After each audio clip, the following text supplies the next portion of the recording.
सबैलाई नमस्कार, welcome to my new vlog. म चाहिँ आज म जन्मेको घर देखाउन जाँदैछु। ल आउनु भएको त्यसरी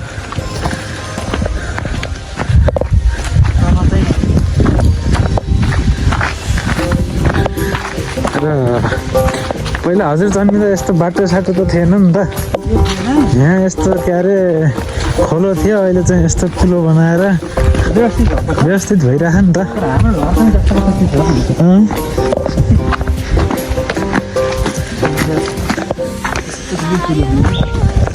पहिले चाहिँ यहाँ खोलो हिँड्थ्यो है, अहिले यस्तो कुलो बनाएर टक्क व्यवस्थित भयो।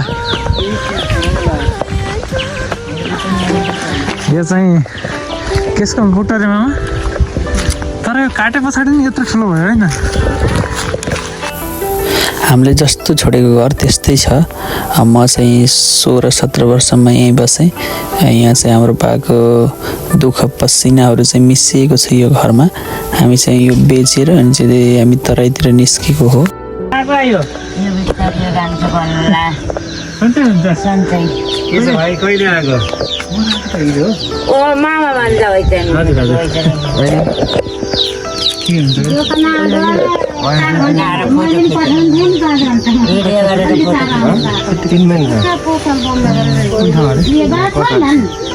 मौरी अझै नि छन्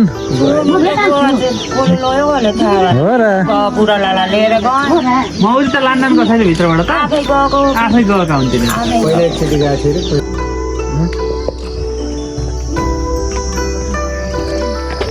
यहाँको सम्पन्न ठुलो बुटो त फालेछ होइन। तर यो बुटो त अझै मरेर हुन्छ हाम्रो होइन। सेगरै हुँदा त हुन्छ न आतिन्छ कि आति ध्यान गरेर बस्नुलाई काम हुनु नगर्यो त। त्यो काम हुनु नगर्दा बसिनु यसो उसो गरेर होइन नाति हो नि, काम भयो त गरिन्थ्यो बरु। त्यही त लखराङ छैन कि कति जारी पर्छ हाम्रो त पुसको 1 गते 15 दिन रहने भयो क्या हजुरबा। अलि जानु भयो अरे अलि आज 6-7 दिन 6-7 दिन त ठिकै यहीँ बस्छ त। तपाईँ जानिदियो भयो बसौँ 6-7 दिन। त्यहाँ पछि 6-7 दिन बरु उहाँ काम आजको दिनदेखि 6-7 दिन बस्ने भयो त। ल आएको दिन पछि 6-7 दिन पछि आज कति गयो भने आज 815 भयो क्या। 15 गतेसम्म भन्यो। अब छोरोले नै आयो म किन नयाँ नि जाने बुटो हिँड्दै होइन हिँडेर जान्थ्यौँ क्या कति दिन लाग्छ? 4 दिन जान 4 दिन कहिले 5 दिनका दिन चाँडो पुग्यो 5 दिनका दिन पुग्ने उता भारी ल्याएर आउँदाखेरि 6-7 दिन लाग्ने। त्यसो गर्दा यहाँ आएपछि के भन्नुभयो भने यहाँ रामदी जाने, रामदी हुँदै होला कि पहिला चाहिँ जाने छौदी रामदीको पुल चढ्नै पर्छ। यता गोगाबाट गाजाको धुरी परिबाट निस्केर त्यो हामी अहिले आउने नि बहुत सर्टकट छ क्या, त्यही बाटो हो, करिडोरको बाटो हो नि। पाल्पा भएर जान्थ्यौँ बुटवल जाँदाखेरि। त्यो भनेको चाहिँ अहिलेको सर्टकट बाटो हो। कति दिनमा पुगिन्थ्यो हजुरबा? 5 दिनका दिन पुगिन्थ्यो बुटवल। रित्तै फगाक रित्तैसम्म नै 4 दिनका दिन पुगिन्थ्यो। बजार ठुलै थियो त्यति बेला नि बुटवल। यस्तो कुरा गर्छ, ठुलो थियो नि तर ठुलो थियो झला र मलीको थिएन। ठिकै क्या घरै हो उही व्यापारीका घर।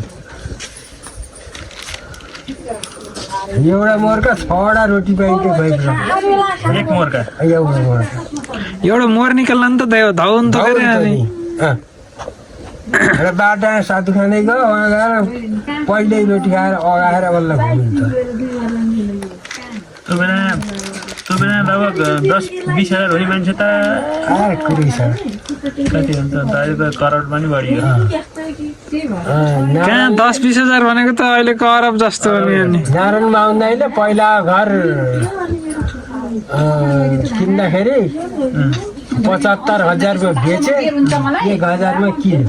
नमस्कार हजुर, नमस्कार। नारायण बाबुलाई पछि धाइनेलाई 75 मा बेचे। अघि तिनले किन्ने बेलामा 1000 मा किने। 1000 मा किन्दा 75 मा बेच्यो। 1000 या साउ भन्थे का नारायण बाबुलाई। हामीलाई जान्दाको कुरो।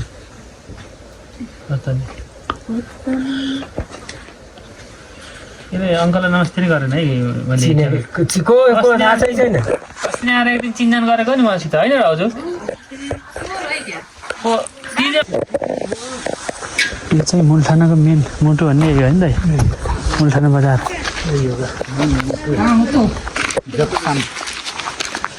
बन्द खानै दोकानहरू पुरै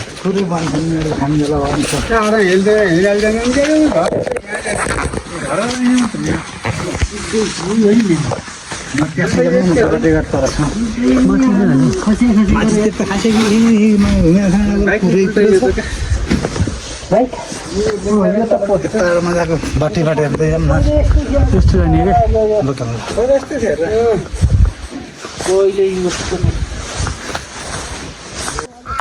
बाटो त उस्तै है, खासै फरक छैन।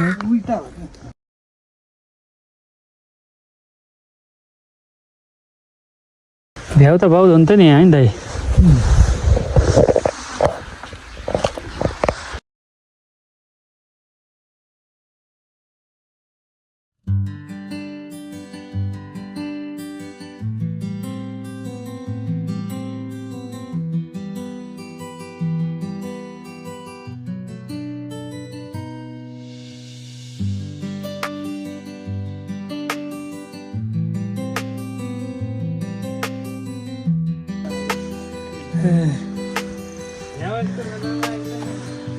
यता 10-15 मिनटको बाटो त हो नि होइन त।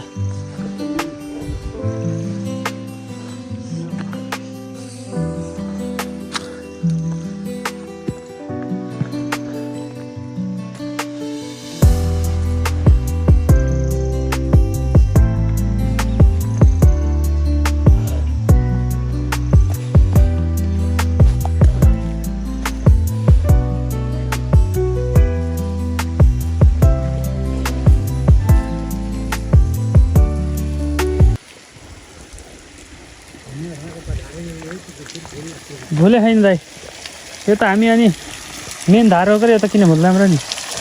खानाको पानी होइन, यो ढुङ्गा खानाको पानीमा पानी हालेको थियो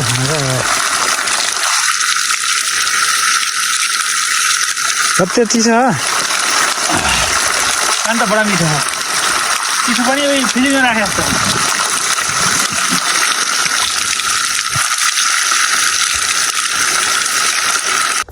आजको ब्लग यहीँ समाप्त हुन्छ। हस्त सबैजनालाई धन्यवाद।